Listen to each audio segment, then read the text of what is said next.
ओम नमः शिवाय। ओम नमः शिवाय। जय जय शिव शंकर। जय जय शिव शंकर। जय जय शिव शंकर। जय मेरे भोले भंडारी। ये है सागर और रीना, जो कि शिव जी के बहुत बड़े भक्त थे। वो हर रोज सुबह तड़के उठकर शिव जी के मंदिर जाकर उनकी पूजा पाठ करते। एक रोज मंदिर से लौटने की कुछ देर बाद, अरे बाप रे, आज तो बहुत देर हो गई। आज तो वो खड़ूस मालिक हमको नहीं छोड़ेगा। रीना, ओ रीना, जल्दी से हमारा खाना बांध दो भाई। हाँ हाँ आ गई, बस आ गई। जरा भी सब्र नहीं है आप में। ये लो आपका खाना। अच्छा चलो, मैं भी तुम्हारे साथ चलती हूँ। मुझे आंगनबाड़ी छोड़ते हुए चलना साइकिल पर। अच्छा ठीक है, चलो फिर। रीना और सागर दोनों साइकिल पर बैठकर अपने काम पर चले जाते हैं। सागर एक ढाबे पर खाना बनाने का काम करता था, जबकि रीना आंगनबाड़ी में साफ सफाई का काम करती थी, जहां उसे मुश्किल से 3,000 रुपए महीना मिलते थे। इस तरह मिलजुल कर दोनों अपनी जिंदगी की रेलगाड़ी खींच रहे थे। उधर कैलाश पर्वत पर बैठे बैठे भगवान शिव का अचानक सर दुखने लगा, जिससे वो अपना सर पकड़कर बैठ गए। क्या हुआ महादेव, आपने सर क्यों पकड़ रखा है? पता नहीं पार्वती, सर दर्द हो रहा है और शरीर भी गर्म है, बुखार जैसा लग रहा है। लाइए, मैं आपका सर दबा देती हूँ। फिर माँ पार्वती अपने हाथों से शिव जी का सर दबाने लगी, जिससे उन्हें काफी आराम मिला। सचमुच पार्वती, तुम्हारे हाथों में तो जादू है, जादू। अब काफी आराम लग रहा है। इधर कुछ देर बाद सागर ढाबे पर पहुंच जाता है। क्यों सागर, कहाँ रह गया था? आज तो पूरे 5 मिनट लेट है। अगर रोज ऐसा ही चलता रहा ना, तो मैं तेरी तनख्वाह में से काटना शुरू कर दूंगा, समझा? नहीं नहीं मालिक, माफ कर दीजिए, आगे से ऐसा नहीं होगा। सागर अंदर चला जाता है और झट से खाना बनाने की तैयारी करने लगता है। सागर बहुत ही अच्छा खाना बना लेता था। दिन से ही उसके यहाँ लोगों की भीड़ लगनी शुरू हो जाती थी। अरे सागर भाई, 1 प्लेट कढ़ी चावल लगाना, और मेरे लिए मखनी दाल और नान। दरअसल ये सागर के हाथों का कमाल ही था, जो लोगों की इतनी लंबी लाइन लग जाती थी, जो स्वाद लोगों को बड़े से बड़े होटल में भी नहीं मिलता था। लेकिन इनके बावजूद सेठ को गरीब सागर की बिल्कुल भी कदर नहीं थी। ए सागर, क्या हुआ? आज इतना वक्त क्यों लग रहा है तुझे? बाहर लोगों के खड़े होने तक की जगह नहीं है। जी मालिक, बस हो गया। दरअसल वो ये सिल्ली टूटी हुई है, जिस वजह से सारी आंच बाहर आ रही है। हाँ तो तू ना मुझे बेवकूफ ना बना। ये जो तू सुबह 5 मिनट देर से आया ना, ये उसी का नतीजा है, जो अब तुझे वक्त लग रहा है। दिल्ली में कोई दिक्कत नहीं है। ये कहकर सेठ बाहर चला गया। सेठ हमेशा से सागर से ऐसे ही बात करता था। काफी देर हो गई। जब सागर ऑर्डर लेकर बाहर नहीं आया, तो गुस्से में एक बार फिर सेठ अंदर रसोई की तरफ गया। लेकिन वहां का नजारा देख तो उसके होश ही उड़ गए। सागर जमीन पर बेहोश पड़ा था और वो सिल्ली टूटकर उसके ऊपर गिरी हुई थी। सेठ अपने आदमियों के साथ उसे अस्पताल लेकर पहुंचा, जहां डॉक्टर ने उसके ऑपरेशन का खर्चा 5 लाख रुपए बताया। 5 लाख का नाम सुनकर सेठ उसे वहीं छोड़कर लौट आया। रीना को जैसे ही ये पता चला, वो दौड़ी दौड़ी अस्पताल पहुंची, जिसके बाद वो बहुत रोई। उसके पास कोई चारा नहीं था, कोई उसकी मदद नहीं कर रहा था। वो थक हार कर शिव जी के मंदिर पहुंची। हे शिव शंकर, मैंने और मेरे पति ने हमेशा आपकी पूजा की है। आपने हमें जैसे रखा, हम उसी हाल में खुश रहे। पर आज मेरे पति के ऊपर ऐसा भारी संकट आ गया है, जिसे आप ही दूर कर सकते हो। मेरे पति की जान बचा लो भगवान। मैं आपसे विनती करती हूँ, मेरे सुहाग की रक्षा करो प्रभु।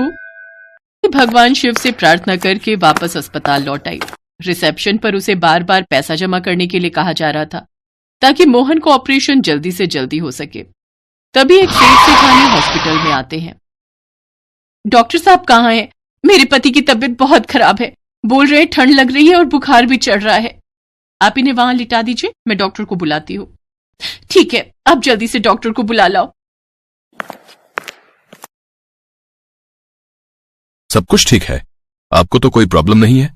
लगता है आपको कोई चिंता या कोई परेशानी है, जिस कारण आपको तबीयत खराब महसूस हुई, वरना आपकी तो सारी रिपोर्ट नॉर्मल है। कितनी बार कहा है चिंता कम किया करो, पर क्या करें, चिंता करना तो इनकी आदत है।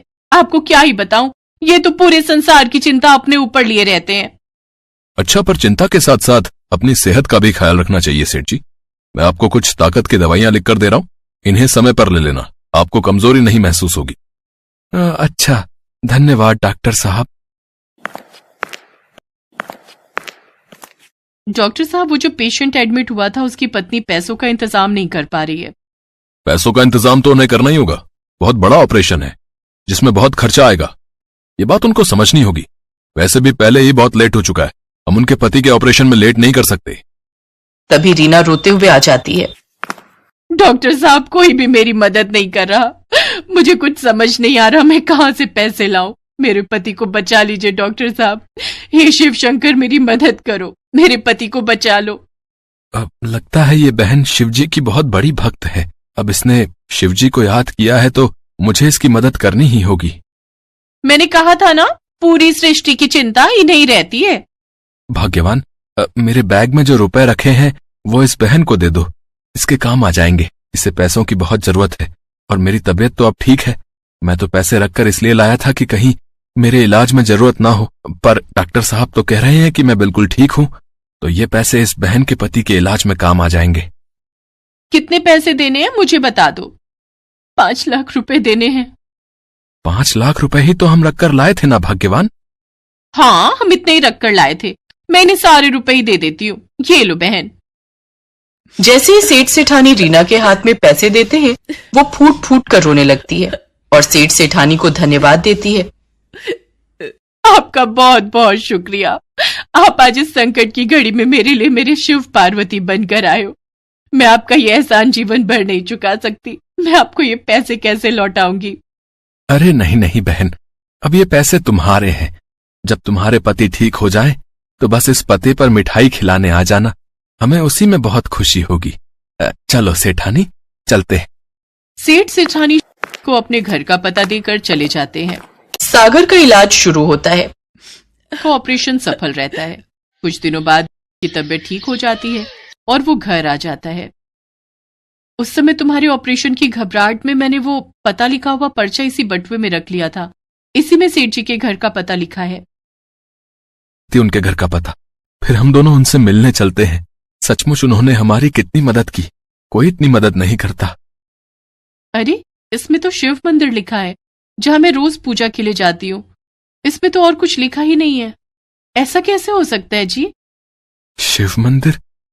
वहां तो हमारे भोलेनाथ और माता पार्वती का वास है।